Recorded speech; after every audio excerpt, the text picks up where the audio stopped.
একটা দেশ উন্নত হতে হলে তিনটা জায়গায় সেই দেশকে অবশ্যই গুরুত্ব দিতে হবে। দ্বিতীয়টি হচ্ছে ইলেকট্রোমেকানিক্যাল ইন্ডাস্ট্রি, আমরা যেগুলোকে ইন্ডাস্ট্রি বলি সেগুলো, এটা বহুমাত্রিক। তৃতীয় হচ্ছে হিউম্যান ইন্ডাস্ট্রি, মানুষই একটা শিল্প। এই মানব শিল্প, তারপরে ইলেকট্রোমেকানিক্যাল শিল্প এবং কৃষিজ শিল্প, এই তিন শিল্পের সমন্বয় যে দেশে ঘটে সেই দেশটিকে আর অন্য কোনো দেশের উপরে পরনির্ভরশীল হতে হয় না। পেট আমাদের বন্ধক দিয়েছে অন্য দেশে, এমনকি মাথা আমাদের সেইটাও বন্ধক দিয়েছে কিনা আল্লাহ ভালো জানে।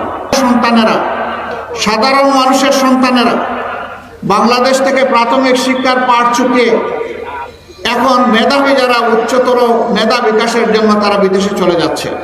সেই মেধাগুলা বিকশিত হওয়ার পরে দেশে আর তারা ফিরে আসছে না, সেই দেশগুলোতে থেকে যাচ্ছে। কেন ফিরে আসে না? এর আগে যারা দেশ চালিয়েছিল তারা দেশের প্রত্যেকটি বালুকণা ধুলাবালিকে পছন্দ করত, ভালোবাসত, মানুষকে ভালোবাসত। দেশ এবং মানুষের প্রতি তাদের দায়বদ্ধতা ছিল। এই জন্য তারা মানুষকে সেইভাবে গড়ে তুলেছিল সৌহার্দ্য এবং সাম্যের ভিত্তিতে। তারা মেধার বিকাশ ঘটিয়েছিল।